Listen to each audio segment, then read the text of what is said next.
Is that legal? I will make it legal. Where do you get this bureaucratic bull? You have all the character references of a politician. Intelligence has nothing to do with politics. This president is not above the law. If the dirty air don't get you, the politicians will. The last remnants of the old republic have been swept away. These orders have forced us to declare independence.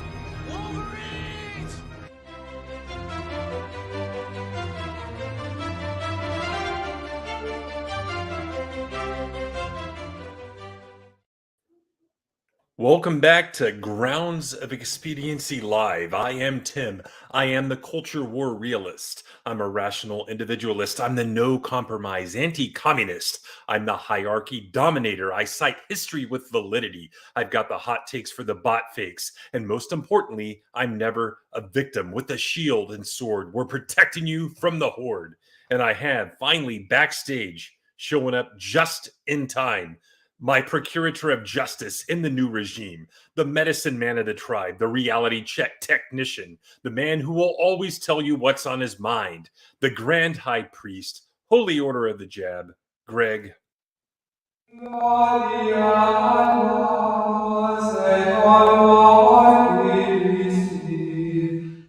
Hey, I'll take the music without the video, to be honest. All right. The music is what cleanses your soul. That is true. It's very relaxing. It's very therapeutic. Absolutely. Yeah, thanks for showing up. I think we have more people watching than this indicates because there were several viewers waiting. And then every time I go live, I notice the count goes to 0. So I'm sure there are more people out there than YouTube and Streamlab or StreamYard are showing right now. But by the way, guys, the Streamlabs donation link is there pinned. So if you feel so inclined, and we hope you do, go ahead and donate, especially on this channel since it's not monetized. We use this channel because you know how it is with YouTube. And quite frankly, I don't want to say I don't care, but I care a lot less if something happens to it than if something happens to the main channel. Let's see who we have tonight. E. Clay Thomason is in the house, and that is an emoji wearing a crown or something. It's hard to tell in YouTube studio. Corey Cochran's here. Small Time Republic, the man with the pillars, is in the house.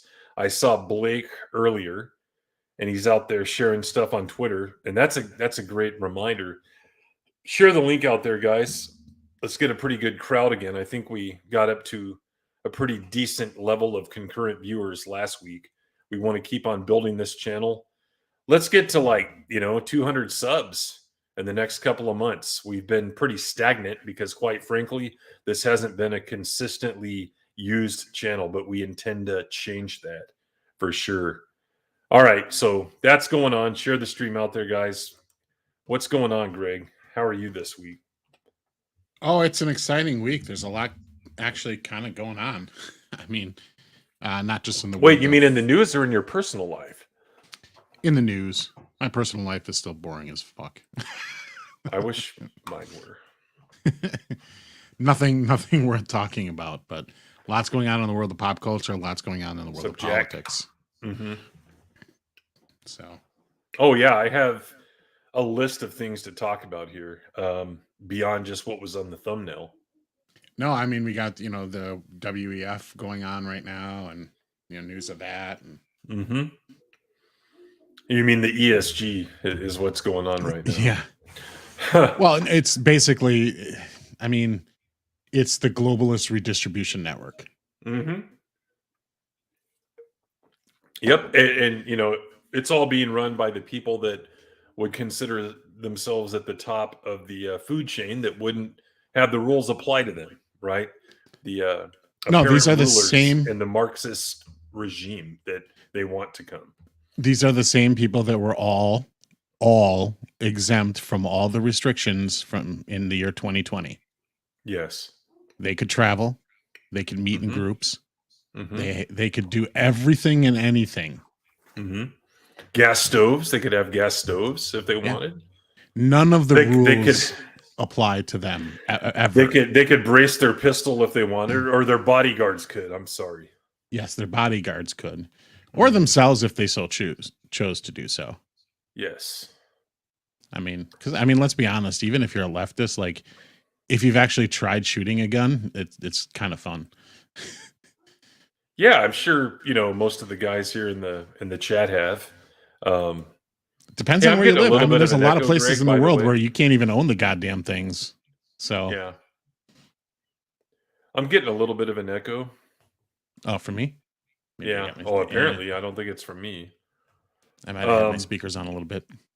Yeah, rules for thee, but not for me, elitists. Yeah, not EU elitists. Rules for me, but not for thee, but not for me, elitists, for sure. No, and like the world tries to pretend that it's become this secular place, and it's like they just replaced religion with something, a pseudo religion. So at the top of the hierarchy, that's what Marxism always intended to do. Sorry to cut you off. But I mean, at the top of the hierarchy, the most holy sacrament of all, of course, is abortion. But then the second commandment, the second most important thing, is shared suffering. That's a value they worship almost above all else. Yep. The idea of shared sacrifice. It's like a drug to them. That the very idea of it is like, oh, if we're all suffering equally, it'll be great. So much better than just having a few people suffer and then be able to rise out of it, but then have people that are doing well. I mean, because we can't have people doing well. It's all about shared, mutual suffering, except for them. They don't suffer one bit. No, and that's the thing. Like, and I hate to keep bringing this up, but like my second Gina Carano video goes into that and how that type of stuff rises. But these people, the ones at the top, they don't give a shit about any of that. They see it as a way to solidify their power status, right? And the people, maybe the next level down and definitely below that, they either buy into the bullshit or they think that they can climb their way to the top and, be at the top of the food chain in that regime. But they're going to be the first lined up against the wall and shot in the back of the head. Yeah, if you look at history, that's the way it goes. Yep. Let me see if I can find this quote here. But everybody else is going to be sent to the gulag, but they're going to be allowed to make shitty poetry. Yep. That's in their head. That's what they think because they're one of the chosen ones, one of the enlightened few. Right. And Melissa Lord's in the house, but this is an oft misquoted utterance from Sir Winston Churchill, but I think this is the actual one. And it goes this way. It goes, "The inherent vice of capitalism is the unequal sharing of blessings. The inherent virtue of socialism is the equal sharing of miseries." 1945. And that's true. What it is. Yeah.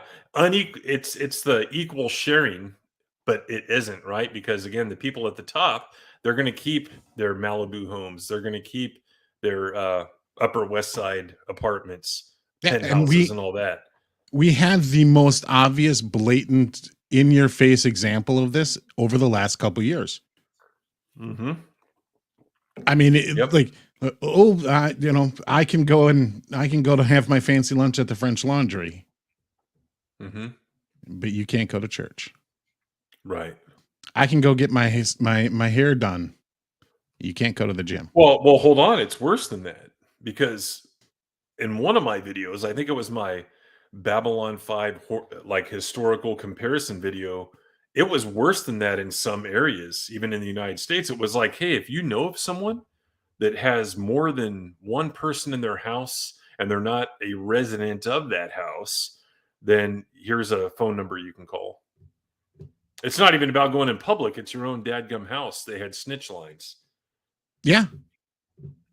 Worse in other countries, but still in the United States, like what's so crazy about the last couple of years is like as bad as the United States was, there's so many examples of like way worse things in, our neighbors to the north, the most worthless country on the planet. Yeah. Their policies were way more egregious than ours, but still, and our friends in the land of Middle Earth just found out today that their prime minister, Hitler with a cunt, is resigning. Which is great news. Really wonder what the actual reason is for that. But yeah, for sure. She's a horrible person, a bad leader, just the worst of all human beings possible. But she's going away. That country was ridiculous. Australia was not a whole lot better, but New Zealand was insane. Yeah. Yeah. Middle Earth. Human Torch is a white guy. Well, not in the last not in the last remake or sequel.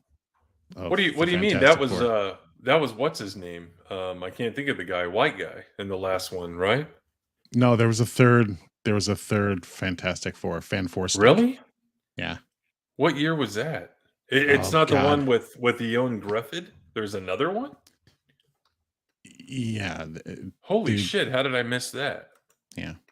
He's orange in flame form. Anyway, we're not here to talk about garbage superhero movies.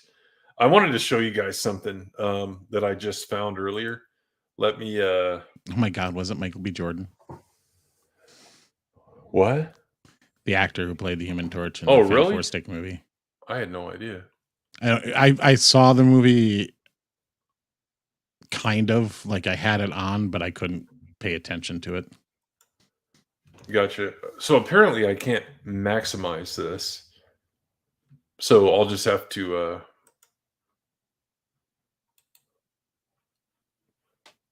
hang on. This stupid fucking video player, man.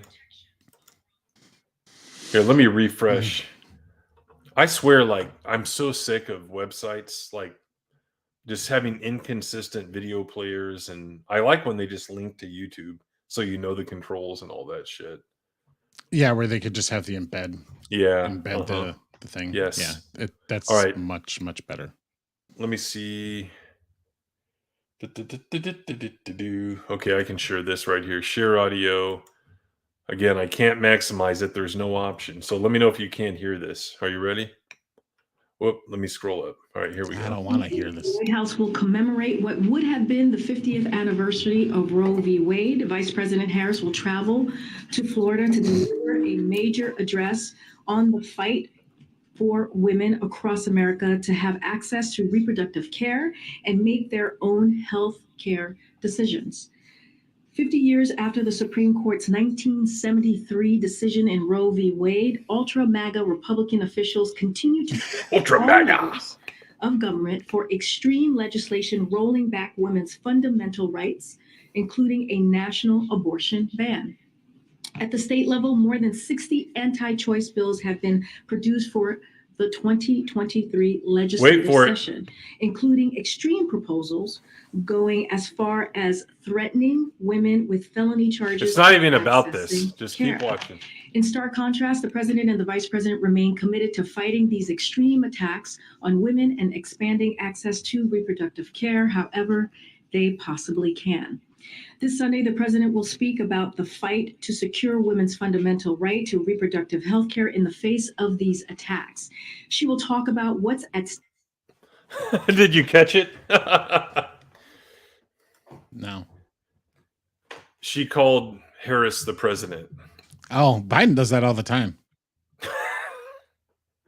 Like repeatedly over and over and over again, he refers to Kamala Harris as the president. Well, that's the setup right there. They had her do it, right, to make it look like it's a thing or something, and it's not really Biden making a mistake. I think it's going to become a thing. I think that it's really strange how the ball is rolling right now in regards to Oh yeah, the whole document scandal and everything. Yeah, did you see my tweet? I think it was Monday on my holiday from work. Um, let's see. I said, "Yep, they've decided Biden is out for 24." Newsmax reported Adam Schiff acknowledged that Joe Biden's handling of classified documents could be a breach to national security. So there you go. Like that's anytime kind of Adam the hint Schiff there. breathes air, it's a threat to national security secrets. By the way, there's not a bigger serial leaker and liar in Congress right now than Adam Schiff. Yes, I don't I hope that the speaker makes good on his threat to basically not have him sit on any committees at all. Right. Alora's in the house. Remember, he's the one that always, he's seen the evidence Mhm. personally himself that, to verify the whole Russian collusion 2016 narrative Yeah. never materialized. Oh, you can tell just by looking in his eyes there's something wrong with the guy. That guy basically, here's what hell is, and I believe hell exists. Hell is a live sex show where you're forced for eternity to watch Adam Schiff and Brian Stelter fuck each other. Oh, jeez. That's disgusting. I don't even want to know who the bottom is in that one. They alternate. Oh. Jeez. Yeah, major scumbags. I saw something on Twitter. And it wasn't that. What now? Laura's like, oh my God, what? Commenting on my description of what hell actually is. We've talked about this before. I literally saw this like 10 minutes before we went live. Let me share this. You ever seen this before? There's sound, but we don't need sound here. You ever seen that before? Yes. So my comment or quote tweet or whatever the hell I did, I think it was a comment, a reply. I said carpet bagging actually looks like dirty carpet, because that's what this is. And I'm telling you guys, it happens. Like look, you know what that is right there? What I'm circling? That's Austin. That's Austin. Austin is becoming a shithole like Portland.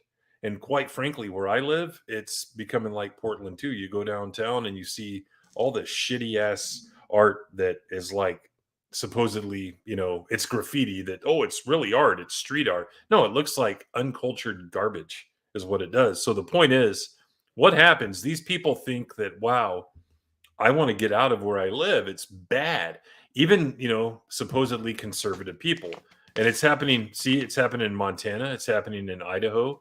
It's happening in Texas. So what happens is they get up and move, right? And they're like, okay, I moved. But then they get there and they're like, whoa, wait a minute. We don't have this here and that here, this service, like I don't have those electric scooters that you just pick up and move around on and then just leave it there and the city takes care of it. So what do they do? Yeah. At the council level, city council level, they start voting for certain candidates, right? That are, usually at the city council level, you don't run with a party, but I've seen it happen. Well, then you look at your state rep and you start voting for D's there. And then you're like, wow, this is a state law that I don't like. So you start voting for your state senator. Then you go to the federal level. Suddenly, Texas, Montana, Idaho, Wyoming, whatever, they're turning purple and then soon blue. As soon as Texas goes, it's like the end of America, period. A Republican will never win again if Texas goes with all the electoral votes it has. No, and the biggest thing there, and you hit it a little bit, and you could tell by the reaction, because like what's going on in like the culture war side of things, and I'm not talking about like Hollywood or anything, I'm talking like actual values. Right. When it comes to like these school districts teaching CRT and having porn books in children's libraries and child drag shows and, you know, all that kind of shit. One of the biggest most scary reactions that the left has had to that is that it really keyed in conservative normies into local politics. And they started to, yes, all of a sudden conservatives recognized and remembered that there's a local school board. And there's a local city councilman, and then, you know, depending on how your state's organized and the counties, parishes, or whatever, you have your county level officials, and then you have your state level officials. And suddenly these issues started waking up conservative, normal people. Mm-hmm. And suddenly these elections, which normally happen in like the spring, they're not on the major ballots in November for Congress and the Senate and the House. These are like spring off elections, very super low turnout elections. And then suddenly people started paying attention to them. And you saw in certain areas of the country already where entire school districts were flipped. Like the entire school boards were just completely like wiped out and replaced in one election season because we started paying attention to that shit. And that is the kryptonite. Yeah. To those people moving. Like there's not much you can do to keep people from moving to your state, right? But you can block them and stop them before they start amassing the numbers that they're going to start amassing. And then maybe they just go somewhere else, or maybe they just start paying attention and be like, no, I'm going to leave well enough alone. These are people that are, you know, if you're unlucky enough to be in like a homeowners association, they're the type of people that come into your homeowners association and then vote yes on every single spending initiative there is. Yeah. Whether it's needed, necessary, or not, they're just like, yeah, because they will just spread the cost about, you know, through everybody else, and I'll get what I want. You know, and it's the same. It's a principle I have when it comes to local politics. The number one thing that'll get me to a local election is a referendum for bonding.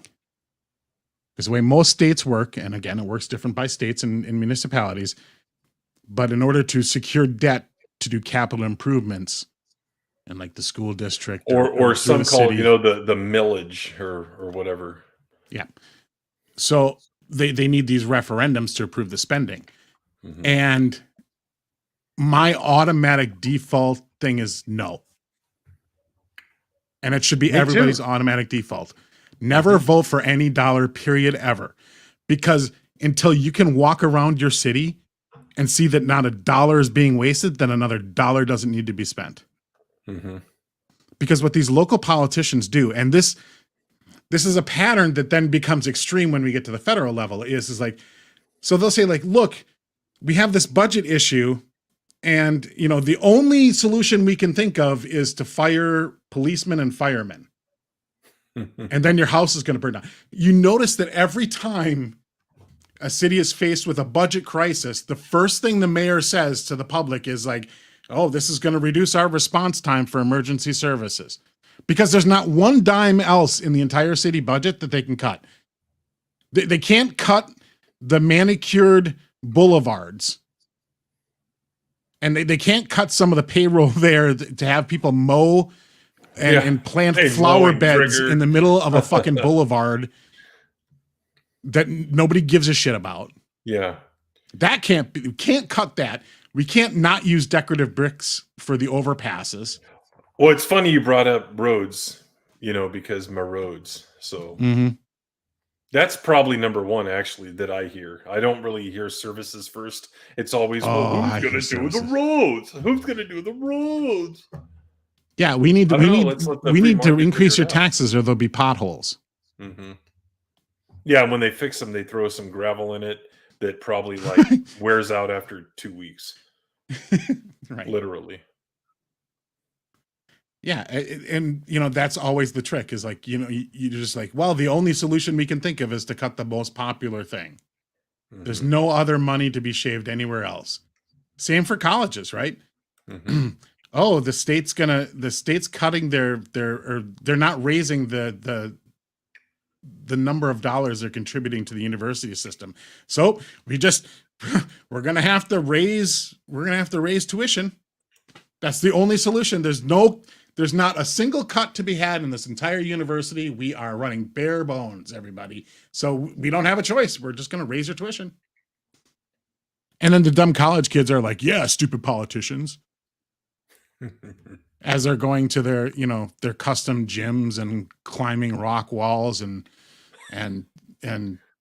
they have their club for what, 8,000 campus clubs that do nothing.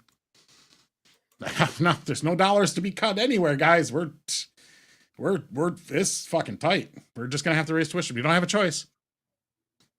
Yeah. And people fall for that dumb shit. And my reaction is when I hear a politician, especially at the local level, because again, local level, you don't, especially aldermen, you don't really have party affiliation. You can certainly sense which party they would belong to based on what they're saying, but they don't list official party affiliations. It's considered a nonpartisan position like an alderman. But these guys, if that's what they go to, you will not get my vote. Even if you so much as threaten that line of logic with me, you're out. You're done. I'm not voting for you. Because my response to an ultimatum is do it. Mm-hmm. Go for it.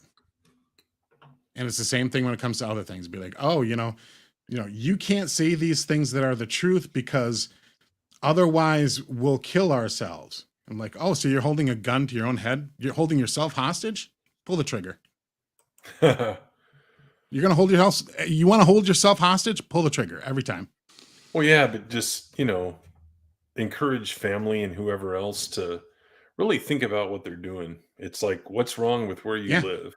You guys are the ones that allowed the crime to happen to get to the point where it is. So don't move out of there and go somewhere else and change someone else's lifestyle. You can go to where that already exists and try and improve your own community. Now, if you have to move for work or something like that, like what can you do? But yeah, no carpetbaggers. That's my outlook on stuff. And I'm openly telling people that in real life too. What we're going to see further and further is, there's going to be more purple states, but then there's going to be more super blue and then more super red. Mm-hmm. Because people tend to self-segregate. That's just the way humans work. Mm-hmm. And they've done it throughout time. They've self-segregated in cities by their country of origin. When they came to the United States, there was like, oh, this part of town, that's where the Polish people live. This part of town, that's where the Irish people live. This part of town, that's where the Germans are.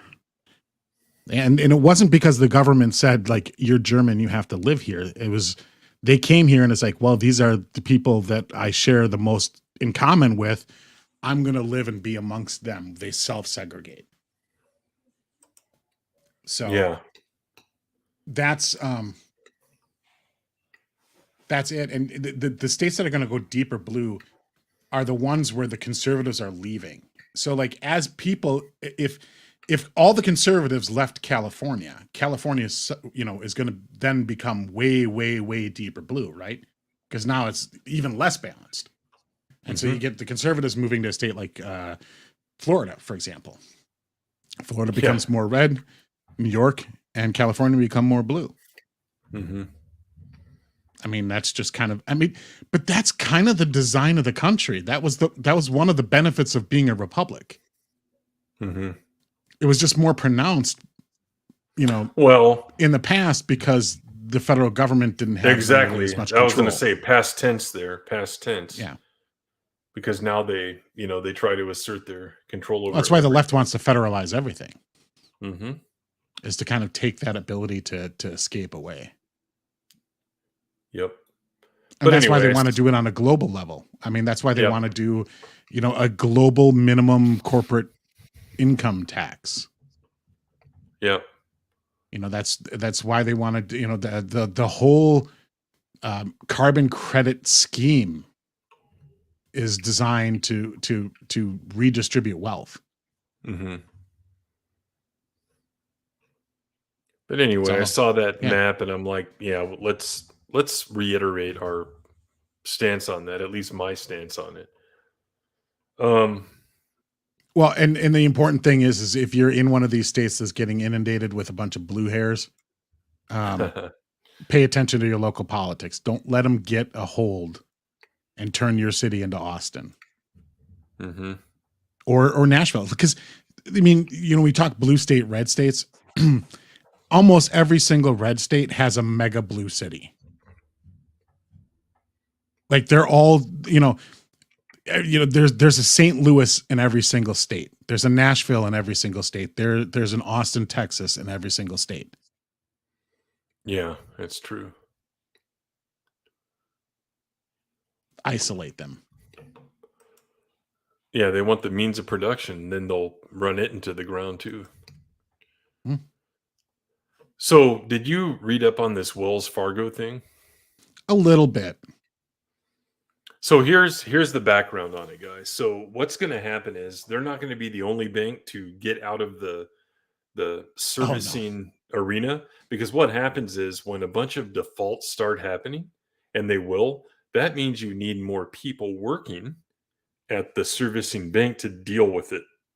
Take phone calls, all that shit. Think 2009, 2010, whatever, when all those defaults were happening on home loans. So they're like, you know what, we're going to get ahead of this and we're going to get out of it.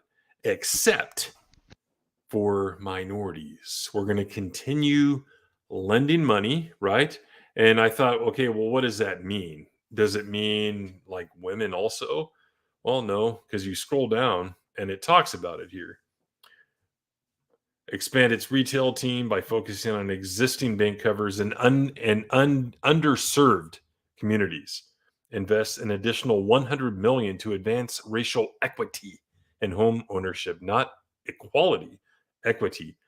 Deploying additional home mortgage consultants and local minority communities. So there's no full communities of women, right? So I think we know what that means.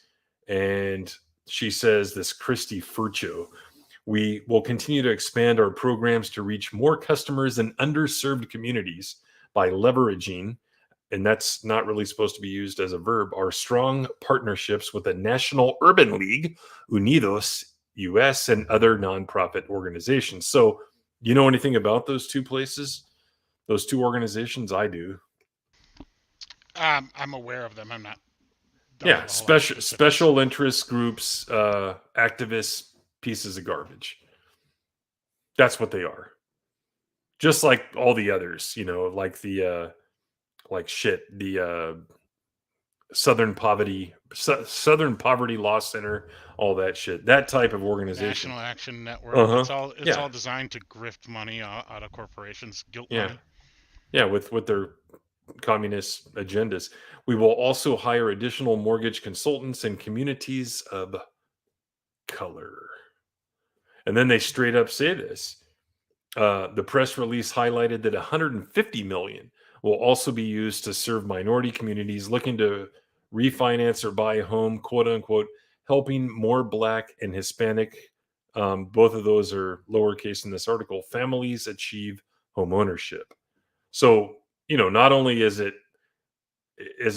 on the surface what it sounds like, they're straight up saying that's exactly what it is.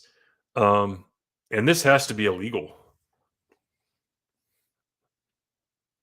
There's no way it's not.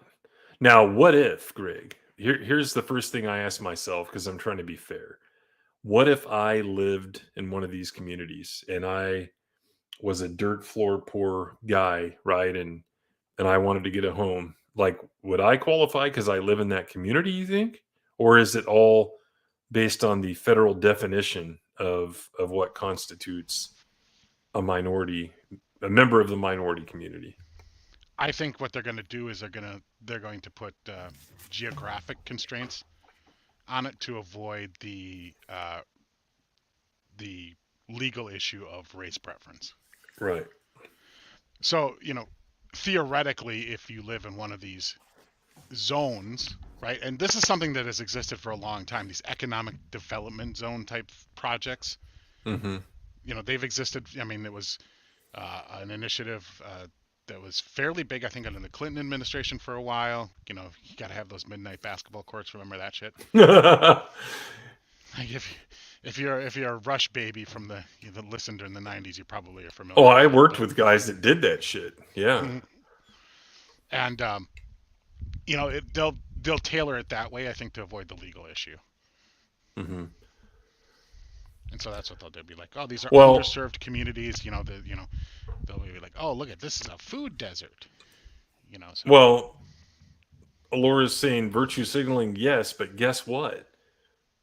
We don't have to have long memories to find this article. Wells Fargo, and this is from April last year. Wells Fargo Bank sued for race discrimination in mortgage lending practices. Right? So they're still making up for that. They're still trying to I would go so far as to say, themselves. Just gut feel is that their continuing commitment to these underserved communities has something to do with a settlement with that lawsuit. Yeah. And not only that, but again, you know, the ESG money is a real thing. What happens is you have these. Of course, that helps. Yeah, you have these big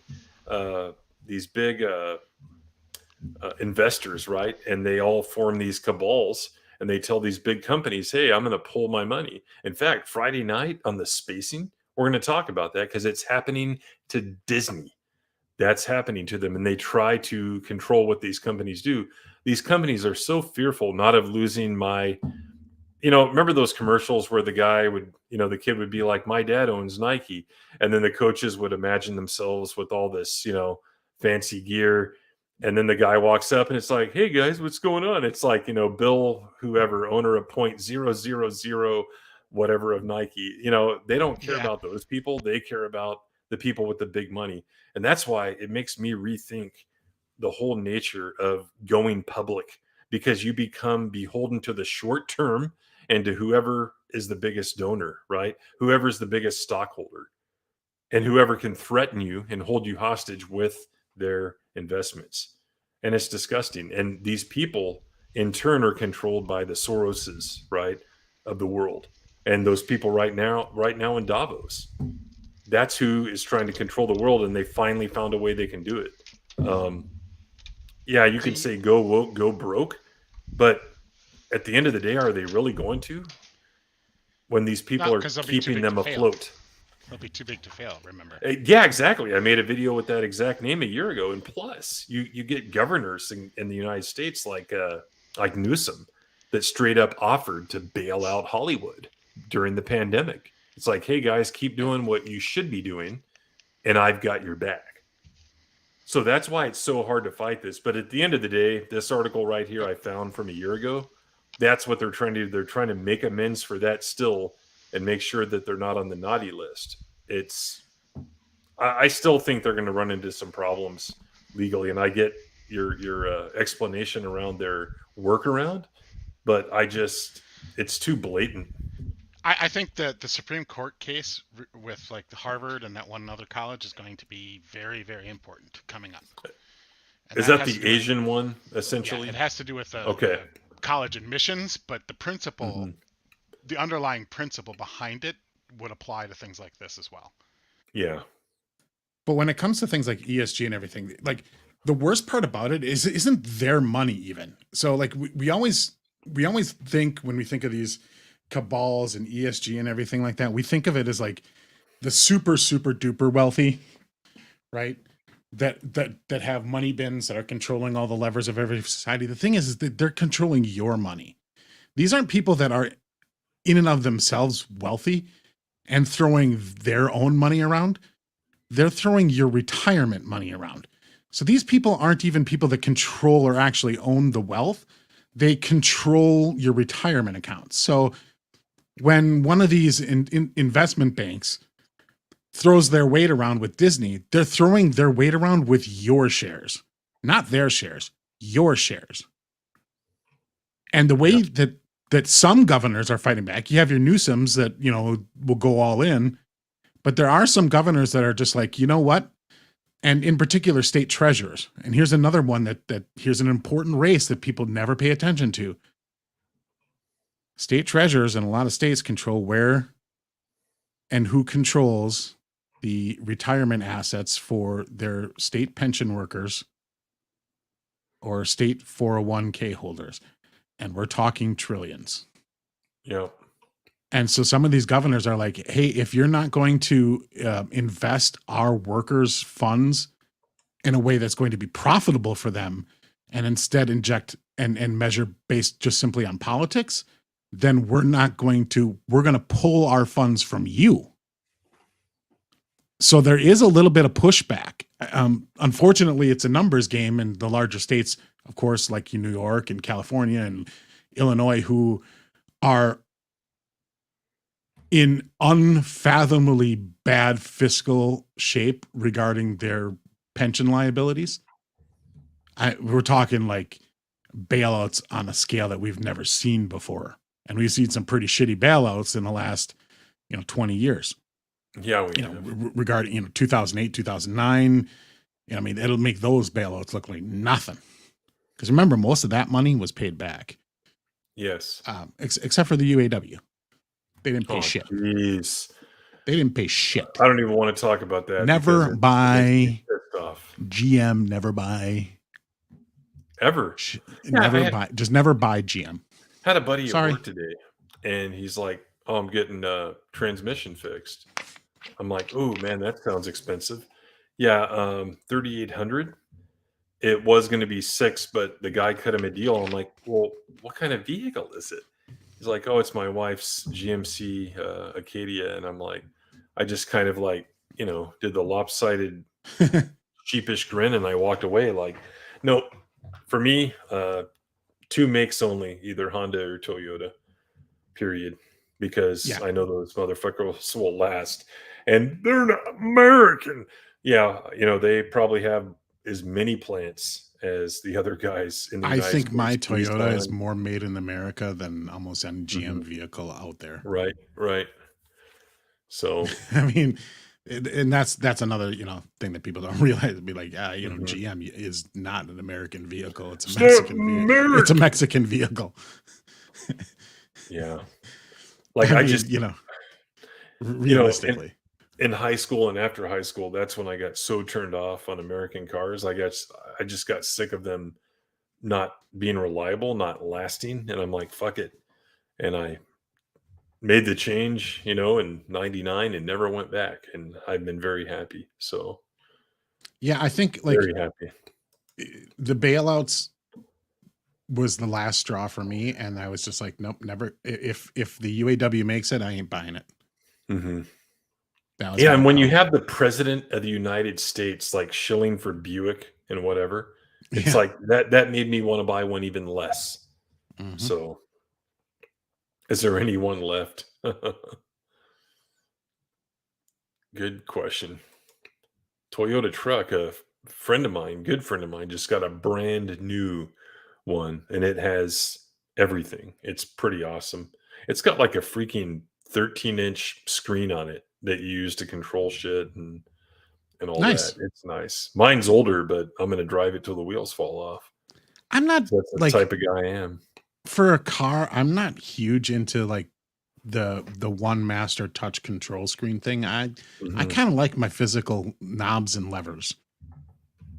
Oh, you're not going to get them anymore. I know. I know. Almost every vehicle now comes with, like that's one of the Tesla influences. There's no knobs or anything. It's all just a goddamn touchscreen. But that's my personal preference. I'll have to make do with what's available, but I'm in no hurry to buy another vehicle because I put so few miles on my car as it is. Like I've had it 4 years now, and I'm not quite to 22,000 miles. So I'm going to get a lot of years out of this baby. The body will go before the engine will. Oh yeah, for sure. Jack is a taco brother. But yeah, it's Nissan is a distant third, but if Honda made a truck that was worth buying, then I'd buy one. I don't like those Ridge lines. I just don't like them. So that's why I bought a Toyota.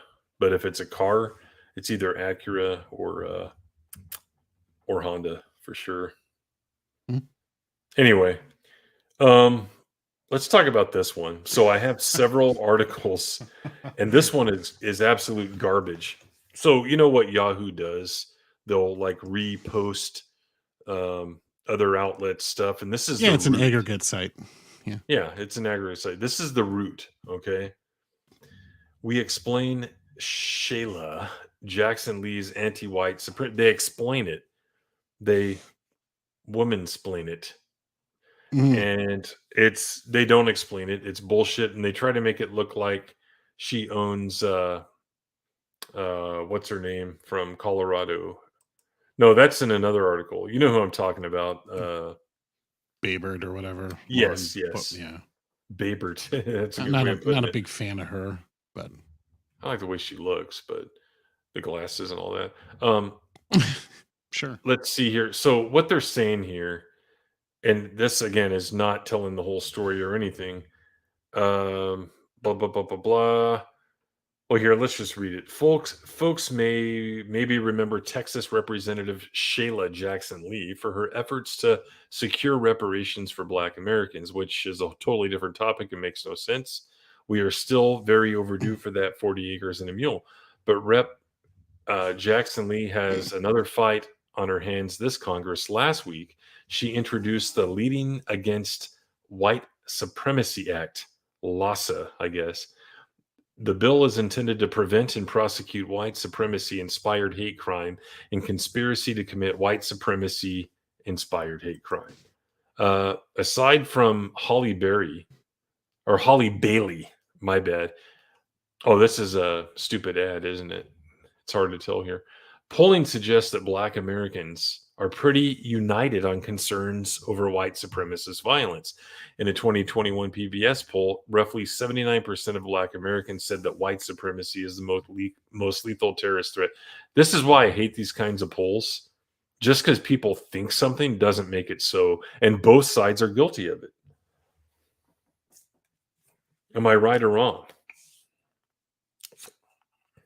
We see it on Twitter a lot. Hey, I'm going to put this poll out there.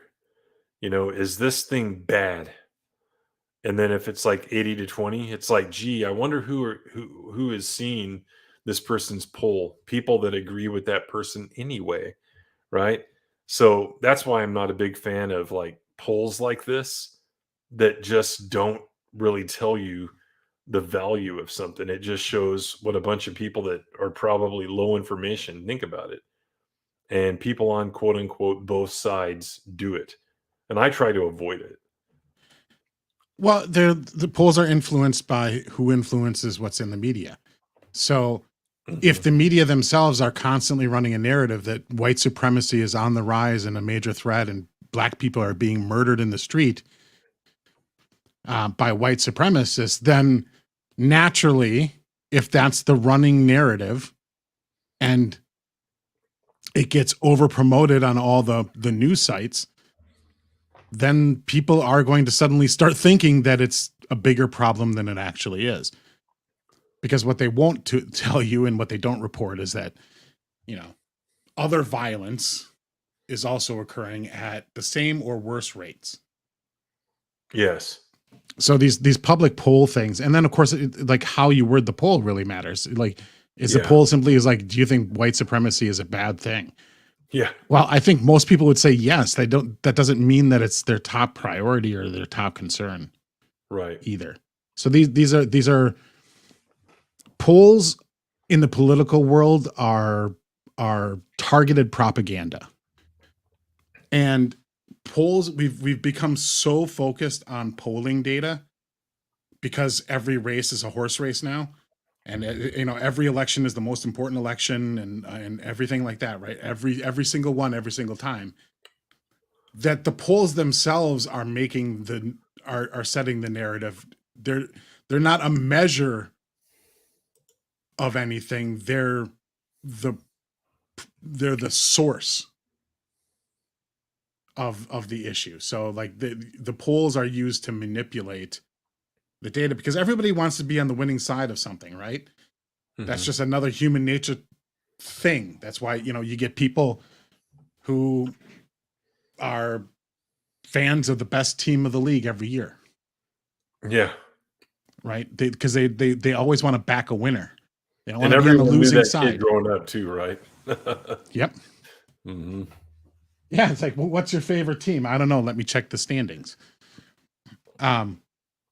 But that's the way humans are kind of built. That's the way, we're wired socially. Mm-hmm. And so polls aren't designed to reflect the opinions of the public. They're designed to shape it. Mm-hmm. They're a tool of manipulation. Yes. Because you could be a lot more accurate in polling. Like that time that we've talked about this before, that charlatan they used to have come talk to us for the PAC at work. Every year it was the same guy. So he came in 2015 and he told us landslide for Hillary. There's just no way. Right. And we're like, okay, this guy's not coming back next year. Right. Well, guess what? He was back.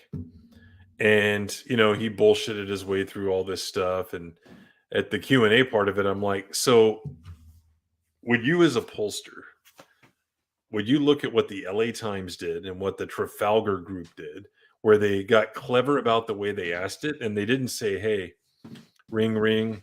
I don't know, Corey Cochran, are you going to vote for Trump or Hillary? They said, hey, Corey Cochran, who's your neighbor going to vote for? Yeah. Who do you think Melissa Lord's going to vote for? So, and guess what? Those two outlets, they weren't exact, but they both predicted a Trump victory and they were correct. And you know what he tells me? Oh, I think it's, the tried and true way and blah, blah, blah. Well, yeah, because you con that all you're there to do is to not use polling to get to the truth or get to the true feeling of the polled sampling, or even a larger group. You're there to persuade the rest of the people by publishing those results, and that's what they do. And I don't care what party it is. That's their damn job. Well, in the political, especially with the horse race, political race polls, they're designed to either increase or decrease turnout of a particular side as well. So if you think you're going to lose, why show up? If you portray a race as hopelessly lost, then the candidate that's on the losing side, or that's being portrayed as being on the losing side, their voters are less inclined to get out there and vote because it's a lost cause anyway. Yes, that's what right? Yeah. Or you could portray it as being way closer than you really think, or the other side's ahead in order to motivate your base to get out there and make sure that they vote. So the whole, that's why I said that polls are designed to shape the public, not reflect the public. Yes, correct. They're a tool of manipulation. And those guys that do it, and gals, they know that, and that's what they're experts at it. That's why they do it. Yes. I mean, it's it's not just Well, I can tell I pissed them off asking that too. Yeah. Well, in order to be a good pollster nowadays, you need to be not only just a master of statistical analysis, but you also need to be a master of behavior analysis. Yep. What kind of words and phrasings can we use in our polling data to get the results that we really want to see? And it's not the truth. Well, no, because in most of these cases, you can't boil down, do I favor or do I like one candidate over the other with just a simple yes or no, either or. There's so much more nuance to it, because when we all go to the polls, or I won't say we all, because there's a lot of people that don't, but what we should be doing is factoring in a number of issues based on our own preference for priority, because we're never going to get pure candidates. I haven't voted in an election ever where I was I 100% love everything that this person is saying and what they voted for. Yep. Because it's just not going to exist. So I have to weigh my priorities with what they're focused on. And unfortunately, I also have to, somewhat believe that the things that they're saying are what they actually believe. Now, with incumbents, you have a track record. You can go like, well, this person talks a great game about, securing the border, but when it comes down to the vote, he always disappears. Yeah. Here's what I said a few days ago. I said, you vote your conscience in the primary and you vote for your country in the general. Get to the poll. Don't sit it out because, Trump, he said some stuff about grabbing pussies. I'm not going to go to the polls. Like, do you understand what you're doing? It's like you're allowing the other side to win, and then they will have control to make your life not the way you want to have it. Yeah, and don't give me this both sides are bad crap. There's still like, even if your options are bad or worse, then you go with bad. Yep. Like, I'm sorry. And sometimes it sucks. You got to hold your nose and vote for people that you don't particularly like.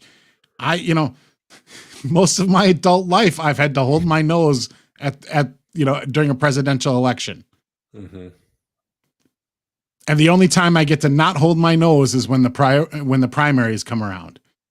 Then I get to just fire away. But even when I'm firing away for my favorite candidate, I have to also consider is this even a worthwhile vote? So, if your state's one of the early primary states and it's like a field of 11 candidates, you might like one guy that's polling at like 0.01%. And so the true race is maybe the top 3 candidates, and you're going to still throw your vote at the 0.01. Yeah. You didn't really do much, did you? So like you might end up with the worst of the 3 top candidates instead of the best one of the 3. And sometimes the best one of the 3 is the quote unquote most electable. As much as I would love to vote for a guy that was fire and brimstone, we're going to end redistribution, we're going to end income tax and get rid of Social Security. Right. That guy ain't going to win an election. He'll get trounced. So it's just like, I'm not going to I could vote for him in the primary. I'd be like, I did my part. I'm like, no, you didn't. And then, this really goes out there to you retarded libertarian, big L libertarians. Fuck you people. Yeah. Yep. Wow. I was just saying why should we have to hold our nose and vote for the Republican? Why can't all the Republicans hold their nose and vote for the thing? One, your candidates are obscure losers who have no public presence. They're nobody's. Nobody knows their name. Nobody even knows what they stand for. A lot of them are weirdo kooks, and they're only ever interested in running in national elections. They're not interested in running for alderman. They're not interested in running for mayor. They're not interested in running for county government or even state assembly or state senate. They want to go from nobody to governor or nobody to president. I'm sorry, like you're not going to get 80% of the people to hold their nose, 80% of the people on the right to hold their nose and vote for your nobody candidate. That's not a realistic expectation. That's stupid. And it's amazing around the country how many, weird third-party left-wing candidates don't wind up on the ballots, but like Libertarian and Constitution do, because they know that it dilutes the votes. Yeah, the Green Party all but disappeared in the last 6-7 years. Completely off the ballot. Weird. Gee, I wonder what caused that. Yeah. I wonder if that wasn't a coordinated thing and be like, let's get we're siphoning people away from our vote, our main candidate, and we're losing. There's a lot of people that came out of 2016 and thought like, my God, this bimbo in the Green Party really fucked us over in some states. And yeah, she did. She did. She legitimately did. And then all of a sudden, next 2020 comes around. Whoop. Can't get enough signatures to get on the ballot. Weird. Weird. And all these party affiliated judges and everything are just, are marking these, these ballot signatures or these, because you have to get enough signatures and get on the ballot. Be like, oh wow, they're throwing a lot of these out, calling them invalid. Yeah. Weird how that happens to be. It's perfectly in favor of the established parties. Yeah, it's petition signer disenfranchisement is what it is. So, but back to this. What does the bill actually do, according to this article? The biggest impact of the bill is how it defines conspiracy to commit a hate crime. Under the conspiracy section, a conspiracy to engage in white supremacy inspired hate crime shall be determined to exist. A conspiracy to engage in white supremacy inspired hate crime, I think they're missing something there, shall be determined to exist if at least one person engages in planning or committing a white supremacist hate crime and the other person disseminates white supremacist information, including on social media. That's going to be the problem there, because what reasonable person would allow that vague of a phrase to be what determines suspicion? Like no one reasonable would. Well, I would say that the jury in the Alex Jones trial in Connecticut absolutely would find that. It depends on the jury you get. Mm-hmm. Here's the thing, like it can never possibly be considered like it is wholly 100% on its face a violation of the First Amendment.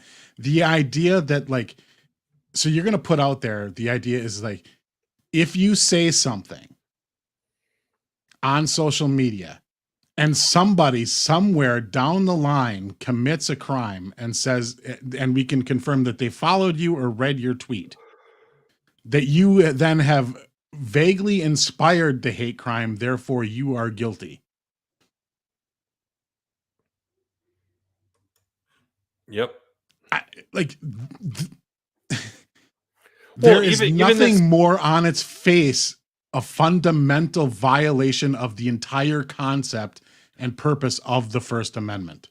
Even this person writing this article says that means people who post white supremacist conspiracy theories online could potentially face prosecution under the bill. And check this example out. So let's say Ben Shapiro spreads white supremacist talking points on Twitter, and someone reads that information and commits a white supremacist hate crime.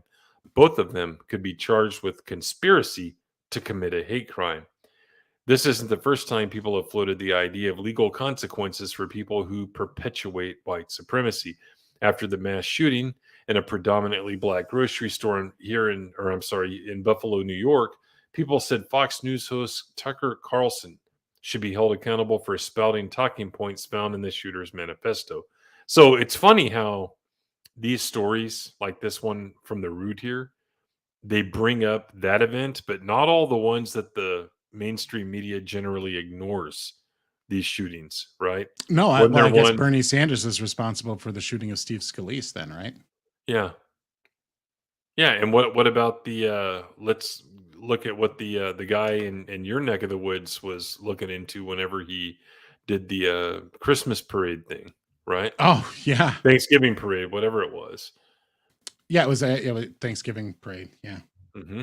God, just even thinking, I've forgotten about him for a while because his case was over. He was found very justifiably fucking guilty as fuck on all fucking counts. Mm-hmm.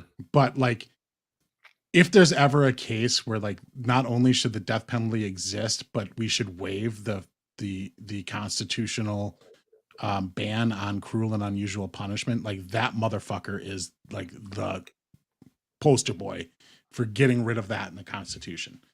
Mm-hmm. Be motherfuckers who deliberately run over children in a parade. We're going to waive the cruel and unusual punishment thing, and we're going to torture him to death over a period of 20 years. Right. In fact, we're going to kill him every day and then revive him. Yeah. We need to for 20 years straight. We need to develop a meteor clip for Timon here. Yeah. So then we have this one from New York Post. and it's a little bit different. Texas Rep. Sheila Jackson Lee introduces bill to combat white supremacy. Texas Democrats. The conspiracy edition means people who use hate speech online could face criminal charges under the legislation, even if they don't act on their threats.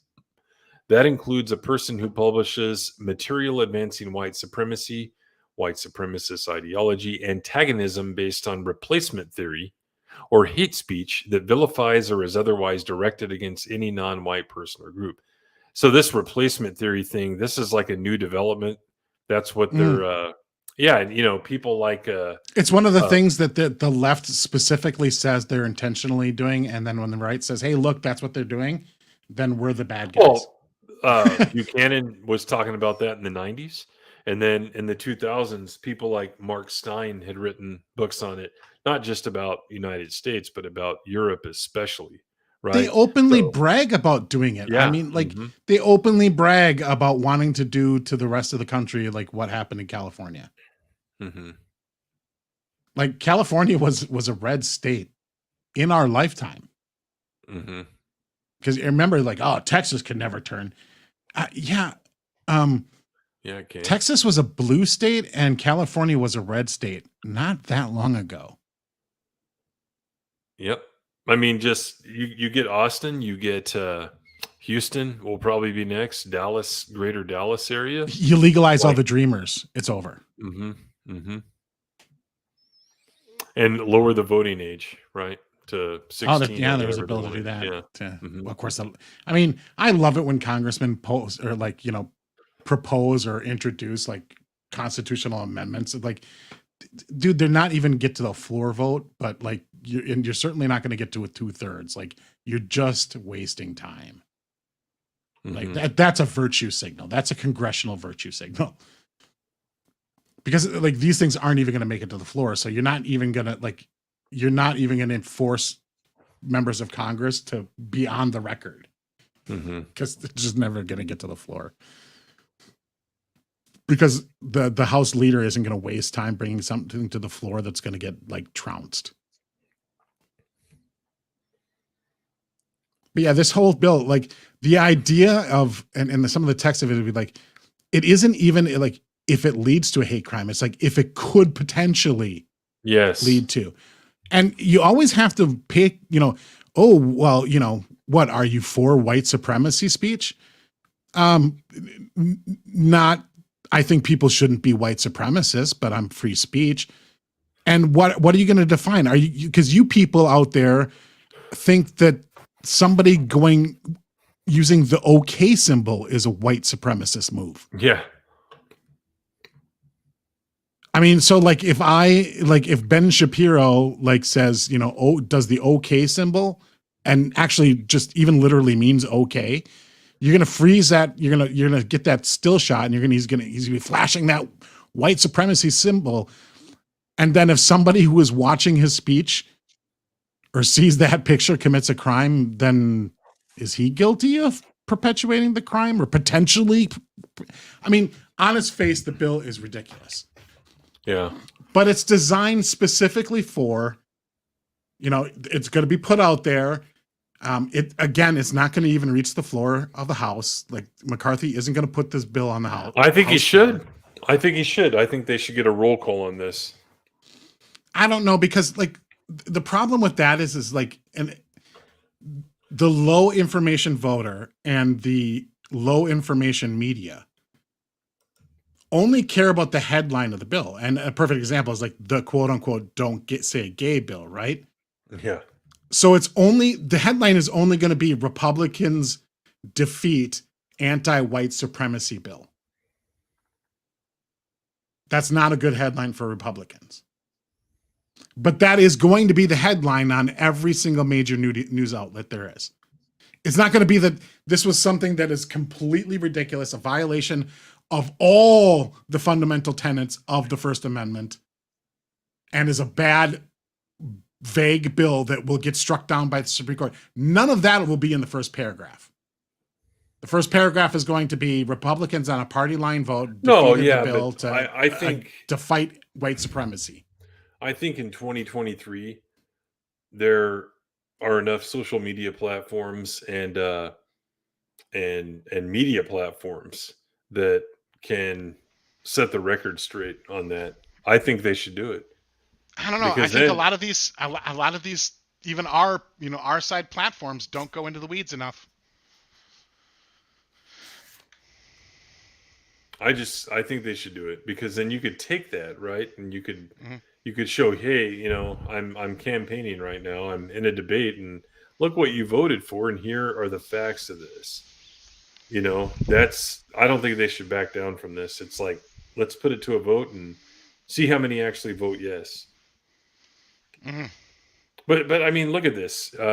Remember, all you need is like fucking 6 weak-kneed Republicans to go along with it, and the goddamn thing passes. Yeah. Because the margin is so thin in the House. Conspiracy theories, blatant bigotry, and mythical falsehoods. I mean, yeah, I don't know if she expected this to ever even have a chance to pass, or she's just, virtue signaling for her base. She's a nut job. She's crazy.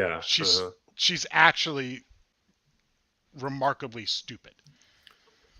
So I picked a random affiliate here. It's like, hell, this is Nashville, and this is like a locally written article here. Texas Democrat wants to criminalize certain hate speech inspired by white supremacy, and he has those in quotations. And this is, a little bit more unbiased here. They actually have some of the language and not just describing what it says. It seeks to, quote unquote, prevent and prosecute white supremacy inspired hate crime and conspiracy to commit white supremacy inspired hate crime by amending Title 18 of the United States Code to expand the scope of hate crimes. And I saw her, Lee, trying to fire back at Bubbert by saying, oh, hey, you don't even know what you're talking about, because all we're doing is saying, hey, an existing law, we're defining what it means. That's it. Yeah, but read this here. In general, this is a quote from the bill. A person engages in a white supremacy-inspired hate crime when white supremacy ideology has motivated the planning, development, preparation, or perpetration of actions that constituted a crime or were undertaken in furtherance of activity that, if effectuated, have constituted a crime. But again, you go back to that phrase, in a white supremacy-inspired hate crime, when white supremacy ideology has motivated it. So how do you know it has? You can't get into the person's head, and you have to define this. If you're talking about replacement theory, who says that that's white supremacy?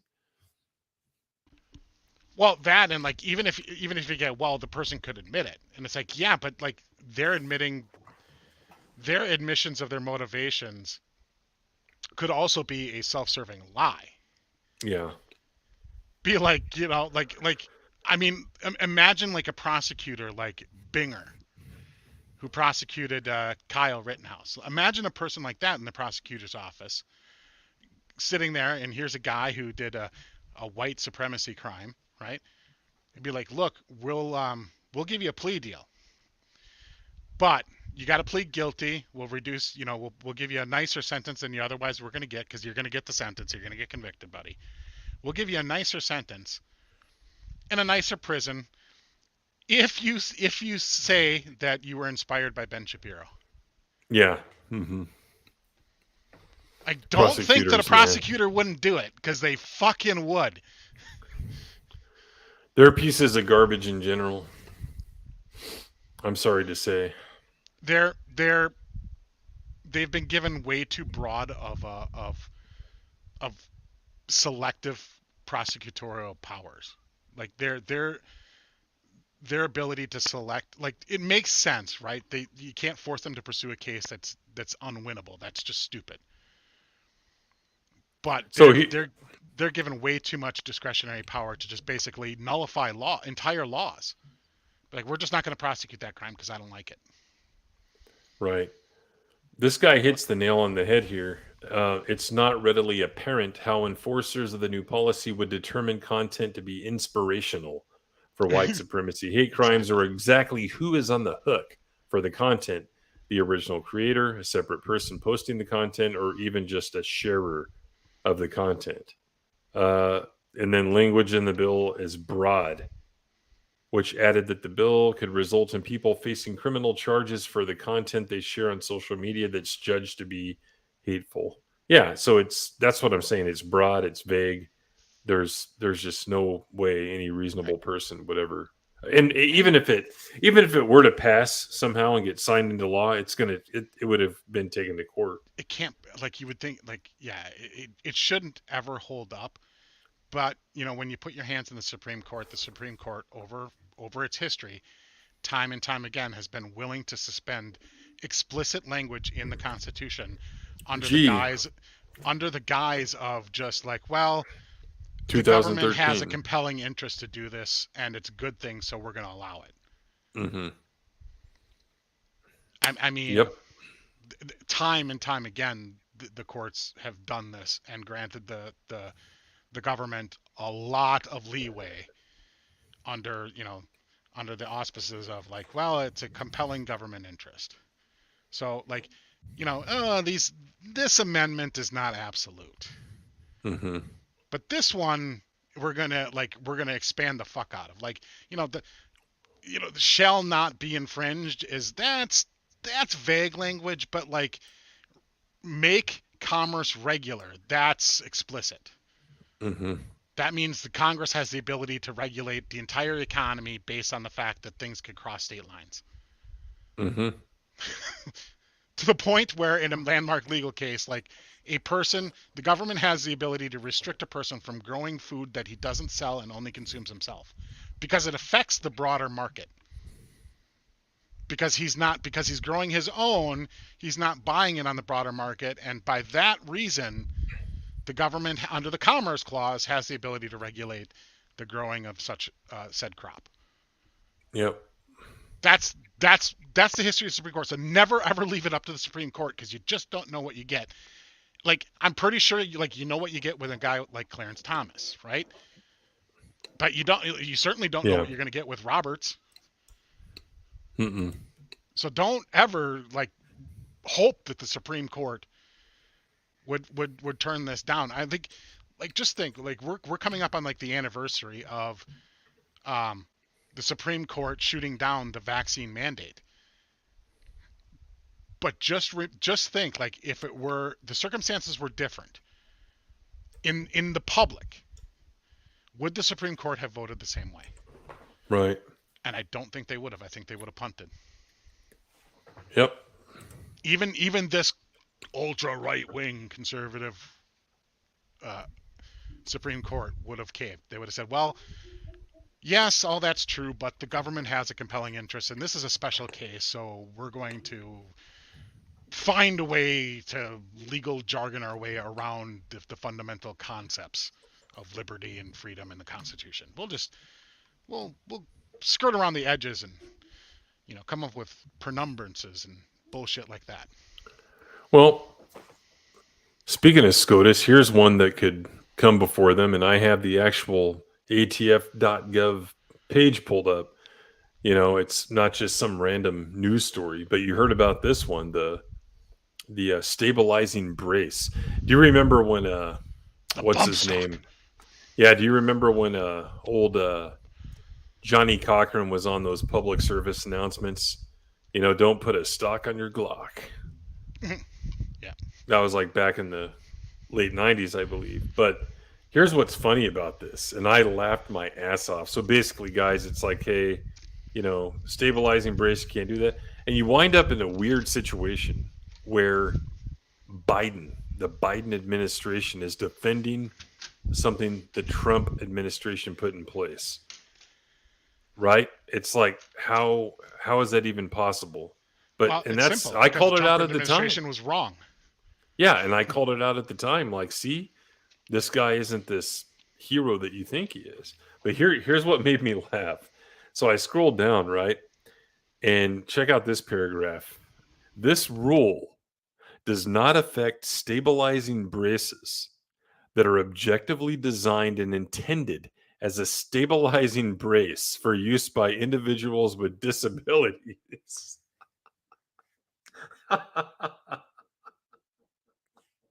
So they had to like write language into there to be compliant with the ADA. But if that doesn't tell you how dumb government is, I don't know what will. Yeah, I got my friend, and he's quadriplegic, and he uses his mouth trigger to shoot his guns. And, well, he's got the shakes. Cha cha cha cha cha cha cha. I mean, come on. So he needs the stabilizing brace because he's got PTSD from somebody seeing a Trump yard sign. Or what if you're just retarded? Like, does that qualify as an individual with a disability, and you can have a stabilizing brace? Because I could act that way, if I could get away with it, just so I can have my stabilizing brace. and it goes on, and not for shouldering the weapon as a rifle. Such stabilizing braces are designed to conform to the arm and not as a butt stock. However, if the firearm with the stabilizing brace is a short-barreled rifle, it needs to be registered within 120 days from the date of publication of the Federal Register. Nope. Don't really care. I'm going to buy whatever the hell I want, as I always have. I mean, yeah, this, guys, the Second Amendment, more than anything, has been like a constant battle.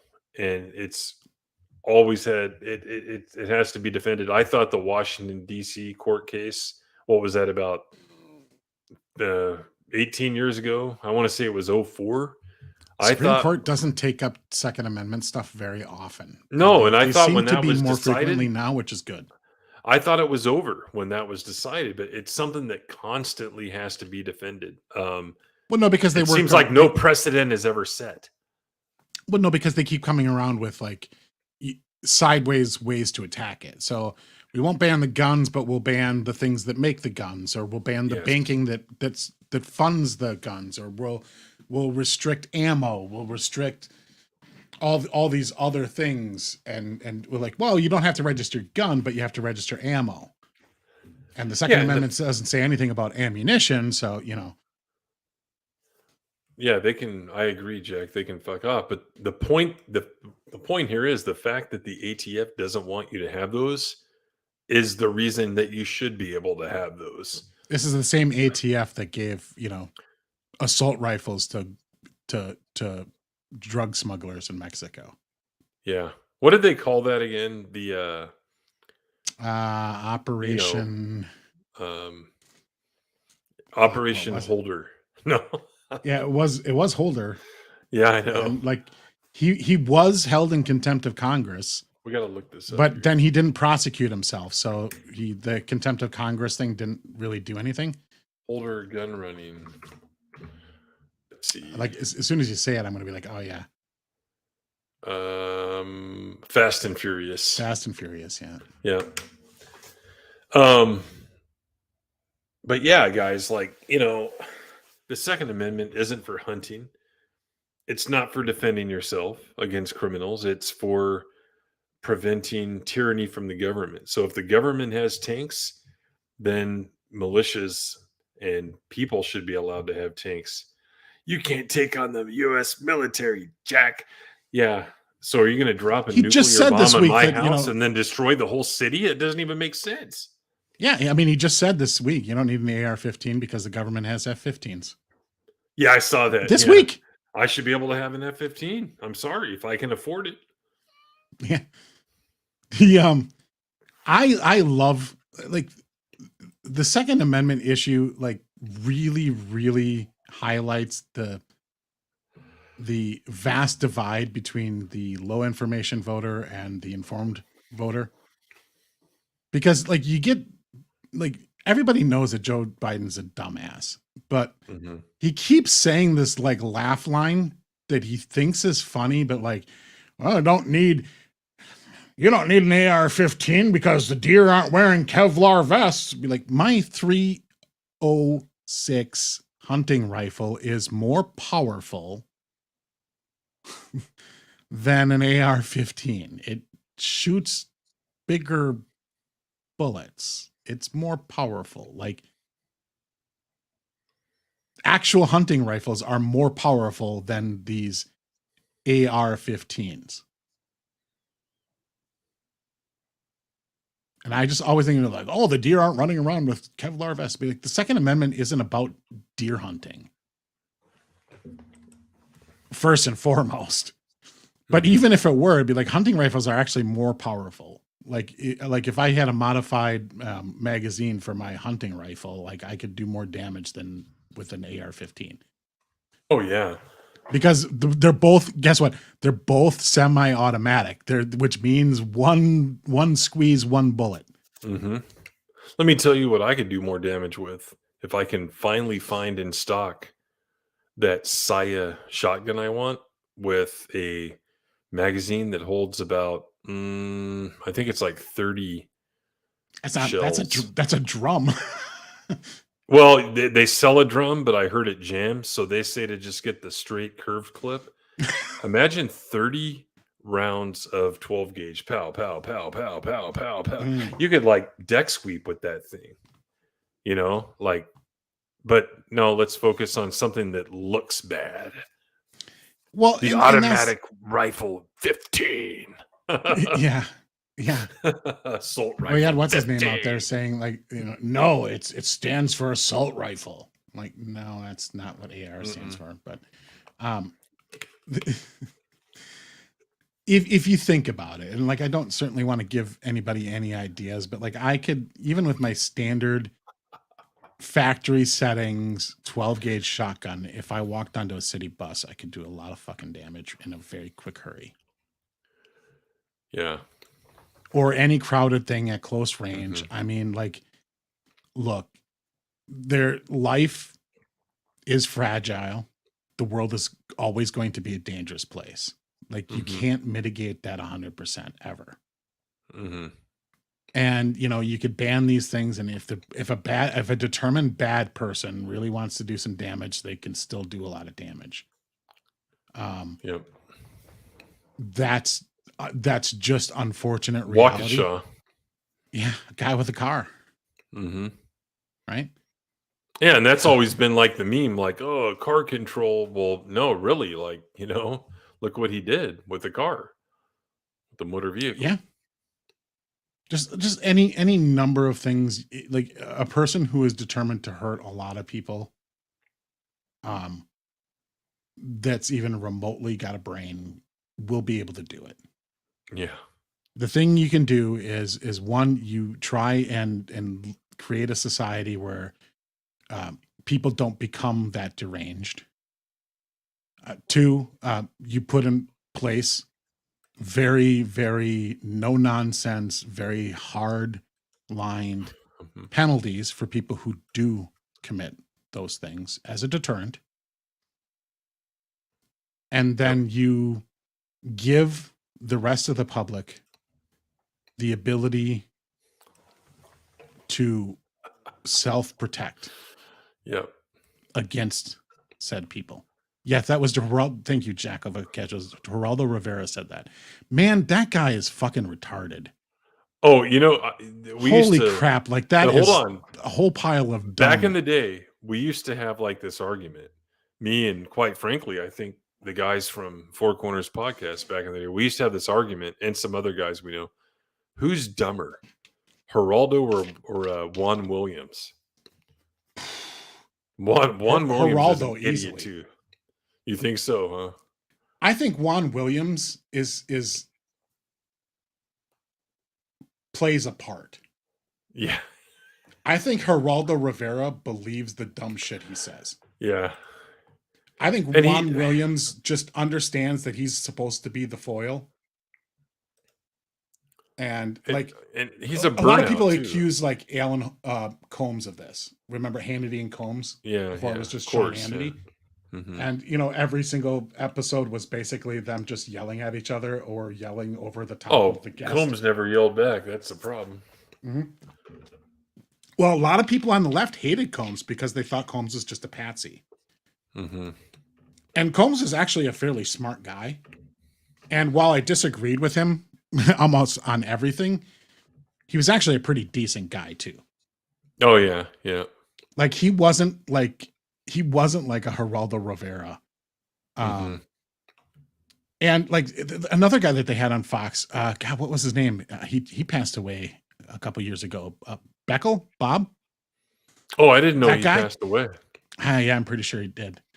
He was absolutely a political enemy through and through. But I could absolutely see myself having a fucking blast drinking with him. Do you know what I mean? Well, yeah. Just like a guy that was just kind of funny. Well, the guy that came, the charlatan that used to come to talk to us at work, he reminded me of Bob Beckel in looks and the way he sounded and everything. Just a big fat guy, you know, that probably sat around like doing nothing but writing speeches and all that shit all day. Yeah, but I could hang out with Bob. Like I couldn't hang out with somebody like Geraldo. Or Geraldo, or somebody like what's it, Carville, or you know, like those kind of people. Yeah. Like I'd 10 seconds with Carville, and I'd probably want to punch his fucking stupid face. Yeah. Hey, did you ever see this? Did you ever see this? So another thing, guys, you need training too, right? Yes. Let's take a look at this training clip, and no, this is not an this is not an SNL skit. Here we go. When I'm like this, I'm watching with my left eye, let Matt take over.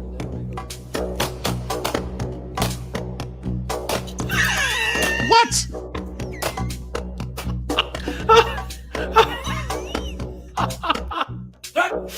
Now watch this. I'm going to pause it. When I'm like this, I'm watching with my left eye, let Matt take over. What the heck was that? Did he start shooting at like right there? That's where a shot went off, right? Like he barely had it out.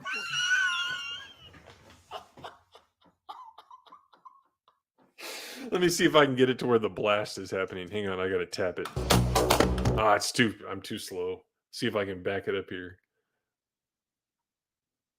Yeah. What the fuck is he shooting at there? Pew, pew, pew. He's like, I got just a hand and no arm. Pew. And then when they start doing this shit, like, what the heck is this? Like, and that guy's so serious. That's how you curve the bullet, Tim. Jesus Christ. Gosh. I gotta see them do that sideways thing again really quick. Hold on.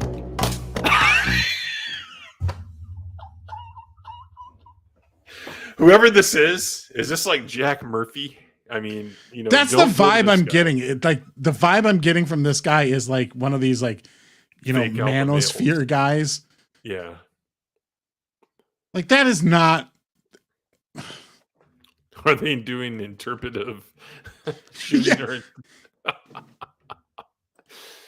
Dumb Wick. Yeah, not John Wick. Jeez Louise. Yeah, I just thought of that.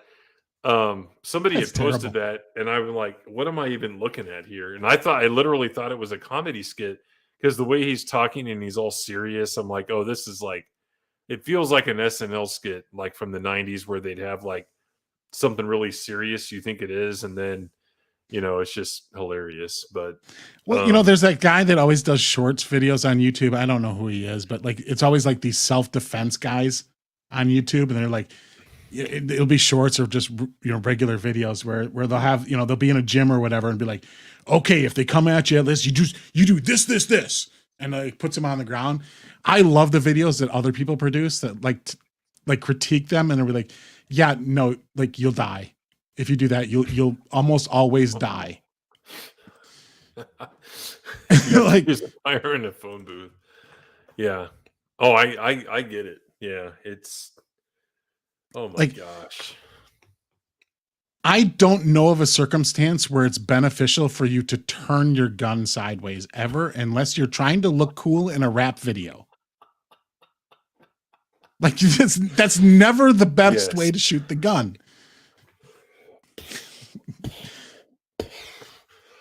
I mean, like, okay, so going all the way back to like when you first started using firearms, if if you live in an area or you have a family that has a hunting culture in it, right?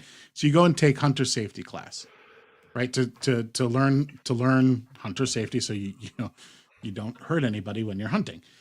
Like, what is the first thing that the first rule? Know your target and beyond, right? Like, tell me doing this little side shit like your target and beyond. Like, because like if you're taking self-defense classes, like the odds of you like needing to have that kind of weapon skill to be able to, like, from your peripheral vision, seek out a target, turn goofy and shoot at him. Like, yes, if your wife got kidnapped by the mob and you're in like a Steven Seagal movie and you need to, like, infiltrate a building, that's a useful skill. But, like, that is not a skill that'll ever come up or be necessary in an actual self-defense case. Yeah, it's not. It's here's what it is. It's a particular set of skills, Oh my gosh. That's just I don't know what made me Hollywood think of garbage. that, but I'm like, as soon as I thought of it, I'm like, I've got to show you guys this. Someone we know, I can't remember who tweeted that out. I'm like, what? My favorite though is the hip shot. Like like, yes, that is a great example of failing to have trigger discipline. Yes. Because I highly doubt he intended to take a shot.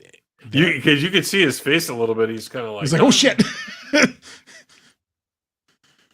Like, these are the motherfuckers that, like, shoot themselves in the foot. Like Barney Fife or whoever. Yeah. So word of advice, if you're not already a firearm owner and you want to become a firearm owner,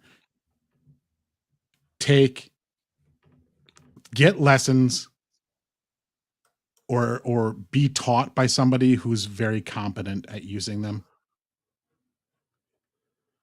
Because if you don't, they're not going to be, you're not really going to be very effective. Timon, are you talking about this one? Because you sent like a whole list. Is this the one you're talking about? Ataque con cuchillo. Él va a ser el que me va a atacar. Por supuesto, yo voy a ser el que se va a defender. Sí, del ataque con cuchillo. El primer ataque. Ahora, le voy a atacar. Sí, ataque. Yo bloqueo. Bloqueo. Paso por abajo. Y... What? Stab, stab, stab. Yo tengo cuando atacar. He's debunking every single one. Ataca ahora. Yo defiendo.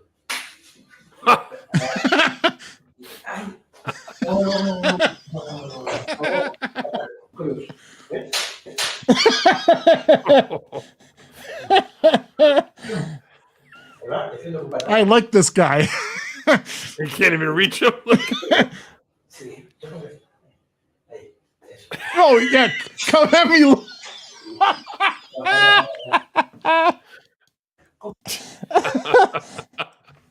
That's perfect. Thank you. Yeah, and that account is Neyman Jazivkovic 4332. If anyone was wondering. If you've ever watched, like, if you've ever gone that rabbit hole, especially it seems like on shorts more than anything, like you've seen these like self-defense videos, and even like a casual non-martial arts trained person be like, yeah, that wouldn't work. Mm-hmm. Like, yeah, that's if your attacker is frozen and doesn't react to your reactions. Well, yeah, like, whenever in the movies the ninja guy's taking on 8 people, it's like they each take their turn, instead of just swarming them, That's what I hate about a lot of martial arts movies is that the take the turn thing. I'm always just like, swarm them and tackle them and get them on the ground. Because once you get the guy on the ground, mm-hmm. it's ground and pound time. You just kick the shit out of him. Literally kick the shit out of him. Mm-hmm. You got like 8 people just, booting them right in the head, right in the lungs, right in the back, right in the legs. Uh-huh. You got to do it like Ric Flair, Arn Anderson, Ole Anderson, and Tully Blanchard did, the 4 Horsemen. They would just start stomping on the guy. Yeah. In the corner of the ring and just stomp and stomp and stomp. And all 4 of them, it's like, you can't get out of that. Sting never got out of that. You get them to the ground. The Road Warriors never got out of that. It's awesome. Yeah, you can learn a lot. Yeah, but the movie would be over, says Eclate. Yeah. What you do is you don't write the movie where the main character gets in a situation where he's got to fight like 12 guys in a circle. Yeah. That's how you know what was really egregious about it? I know you probably didn't see this, but what was that last Netflix Marvel, The Iron Fist? Nah, I don't know. It was really bad about it. It's like, okay, we're surrounded. Okay, first guy's up, boom, boom, boom. He's out. Next guy, boom, boom, boom. Teenage Mutant Ninja Turtles did it a lot too. Yeah, well, I mean, there's certain things like I can suspend my disbelief for when it comes to movies, but like the Marvel stuff got ridiculous to the point where, like, especially with Black Widow's moves, where she's like jumping up and like grabbing them and flipping people around in air with her legs. And I'm like, no, the reality of that situation is the guy catches her and then just throws her. Yeah. Like that's what actually would happen, is the guy would just catch her and just throw her to the ground. Like you have no leverage in that situation to perform that maneuver. It just looks, I mean, it looks cool, but it's stupid. And like, I blame the Matrix for it.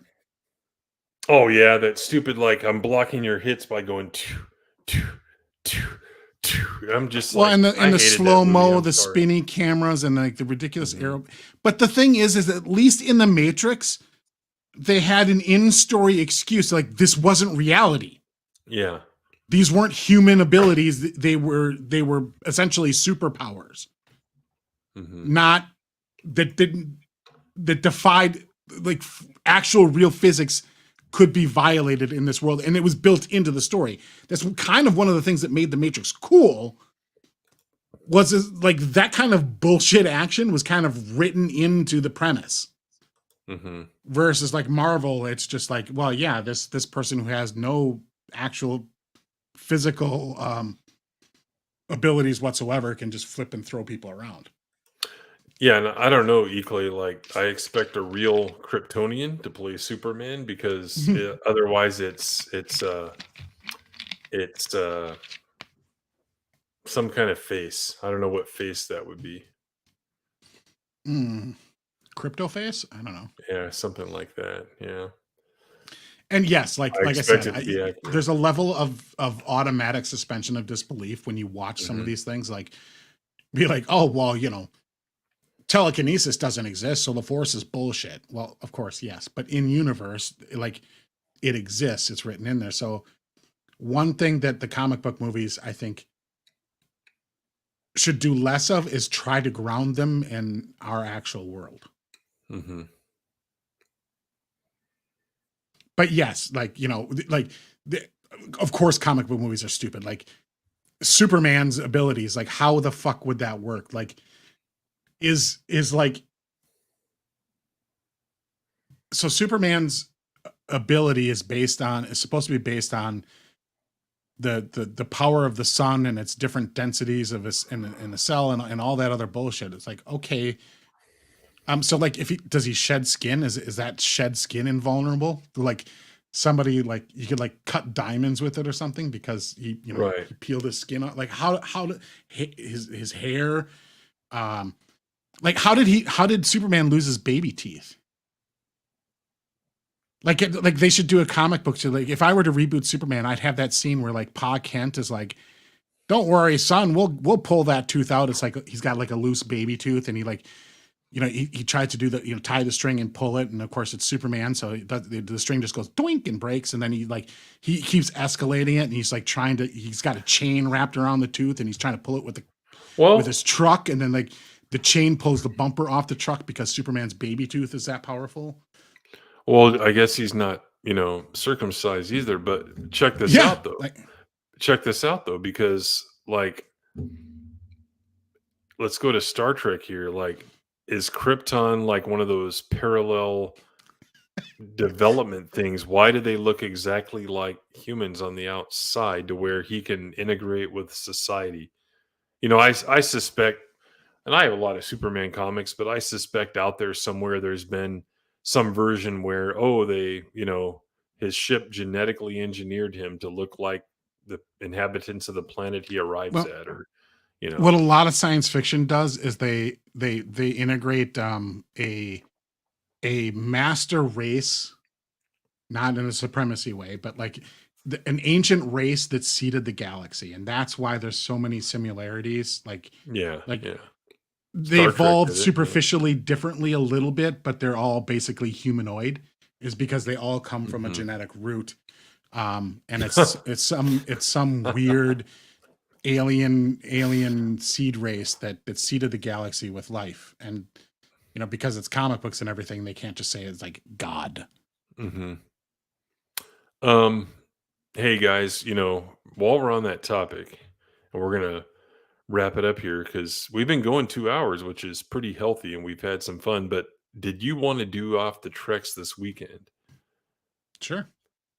Because I found a couple of things that we need to see. There's some lost footage that I want to show you guys. So we should be able to do that, no problem, on Sunday. Cool. And I found some other interesting stuff. Plus, it's the 30th anniversary of Deep Space Nine as of like a week and a half ago. So there's that to cover as well. 30 years, I feel really old. Good God. 19. Now I just got that I feel old now too. Shit. Because I remember when it came out, the pilot, I was working, because where I lived, it was on Sunday nights. It was like syndicated on Fox affiliate on Sunday nights. So I remember I recorded it and came home and watched it, and it was pretty exciting because it had Picard, right? Two-parter and all that type thing. Yeah, they used a crossover to launch the show, which is good strategy. Yeah. But anyway, we can talk about that, and I have that lost footage, right, that you guys need to see. And then, of course, Friday night, Darth Melvin is going to be on the spacing, and we're going to talk about a lot of stuff. We're going to talk about... Oh, there's so much pop culture to cover this week. Oh, no. And hey, at the end, we're going to wait till the end to talk about what you want to talk about, and I know what it is. You're going to give... There's two subjects you were talking about it on at the Twitter. bit. Yeah, there's two subjects I'm chomping at the bit to cover. So you guys be there. We're going to have some fun, and it'll be fantastic. And then, we should be able to do off the treks. And then, of course, we'll cover maybe 2 episodes of TNG, but I think it's the racist episode, right? Yes. Code of Honor. Code of Honor. Code of Honor. Gosh, we're going to have a blast. We need to get that Star Trek stream going because I know there's a lot more like-minded Star Trek fans out there. We just got to get them in the chat so we can have a lot more fun. Well, no, and Star Trek is going to be like, I won't say popular, but it's going to be more on people's minds as we get closer and closer to launch of Picard season 3. Yeah. I mean, that's not something that we'll probably discuss on the show, launching? But I think mid-February. I have to look now. No, but we will discuss, reactions to it and all that stuff, just like Mandalorian Friday night about all the people that have forgotten, February 16th. The hashtag. They've forgotten that they're supposed to be part of a rebellion. And apparently they think rebelling is by giving money to the people they are supposedly rebelling against and justifying it and engaging in cognitive dissonance. So kryptonite razors, yeah. So what'd you say, February 6th? 16th. 16th, okay. Yep. Gotcha. February 16th. No, not a marathon. We're just going to talk about the episodes. So if you want to follow along, we already talked about Encounter at Farpoint. So we'll just see what we can get into, but I need to do some recaps. And quite honestly, I need to get my books out from over here that explain some of the backstage details, production details of the episodes. There's a lot of interesting stuff in there. Well, and not every and not every episode's gonna have to involve like a long discussion, because some of them are just like, Yeah. I don't think we're gonna spend a whole lot of time talking about Code of Honor, because there's really just not, I don't think, that much to say about it. It's not a good episode. Yeah, and even like even if you give a pass to like the obvious kind of racist connotations of the episode, right?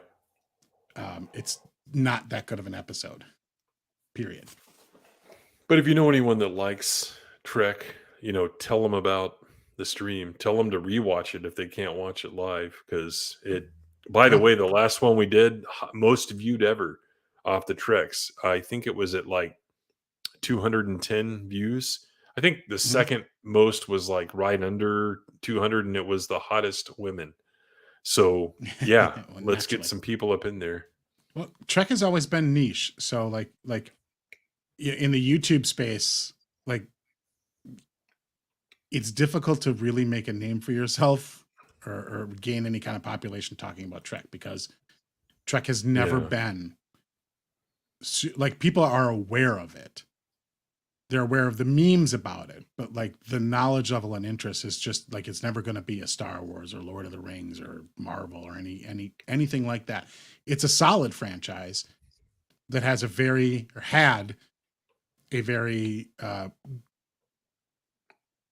specific core audience.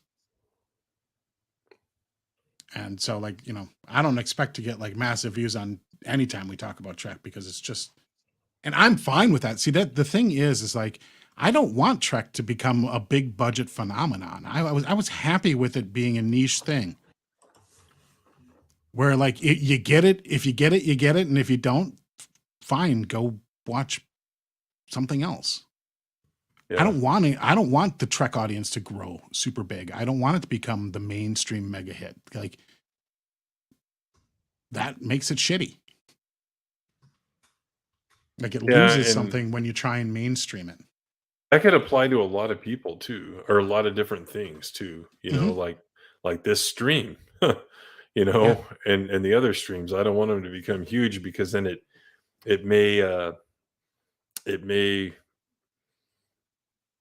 influence you to maybe start changing your ways and stuff like that, and I don't like that. So just we love the chat we have and all that. So yeah, love the things you love for the reasons you love them, not because they're popular or you need the approval of other people to like be permitted to like something.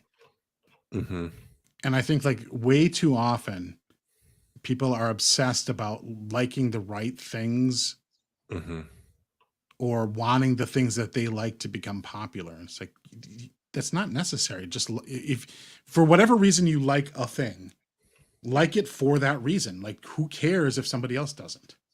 Right.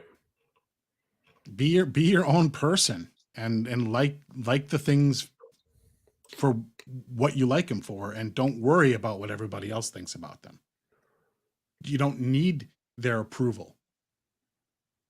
And it's like, too often, particularly people on our side, we get very attached to being, it seems like we're always seeking validation from other celebrities and other people or other groups of people. And it's like, you don't need to be validated.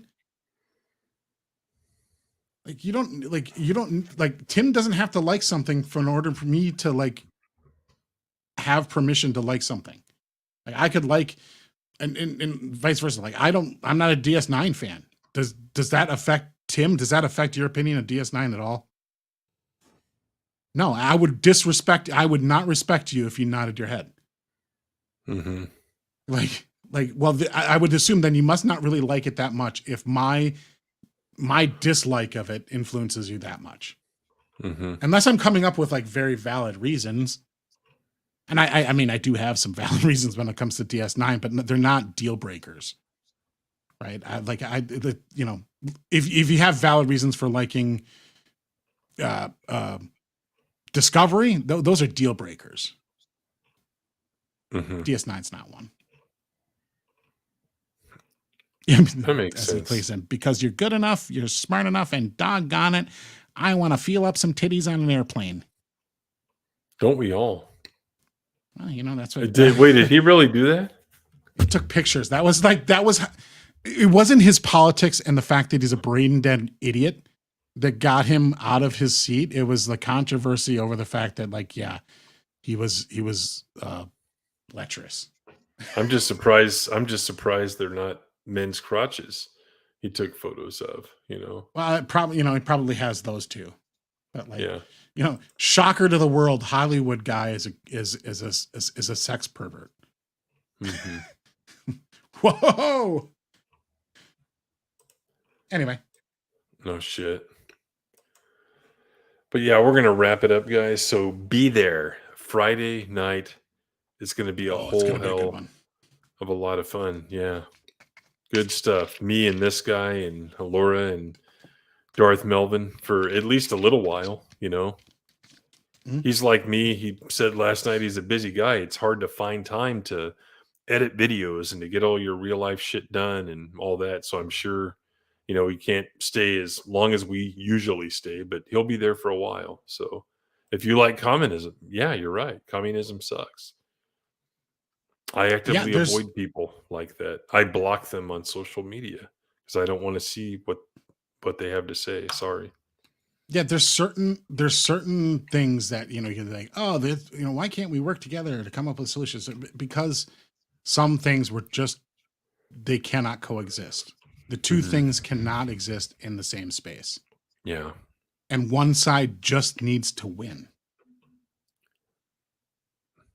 Yeah, we need to completely eradicate communism and all of its offshoots. And all of its frog boiling techniques too, where they think they can sneak in, you know, and have it done really slowly, and before you know it, boom, there it is. Just resist all of it. Really resist the real resistance. Greed is not the greatest sin. Envy is. No, yes, you're right. Well, it's the most damaging one, yeah. For sure. But yeah, we got to wrap it up, guys. 2 hours, pretty cool. We'll see you Friday night. Greg, thanks for being here. Yeah, had a good time. Looking forward to Friday. Looking forward to Off the Tracks on Sunday.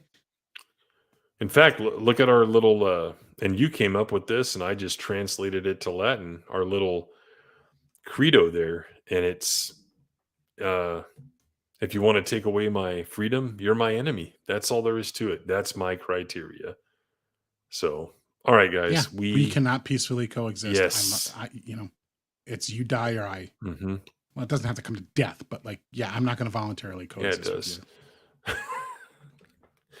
All right, see ya.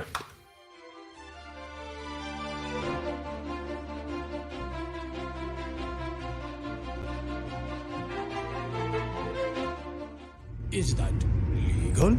I will make it legal. Where do you get this bureaucratic bull? You have all the character references of a politician. Intelligence has nothing to do with politics. This president is not above the law. If the dirty air don't get you, the politicians will. The last remnants of the old republic have been swept away. These orders have forced us to declare independence.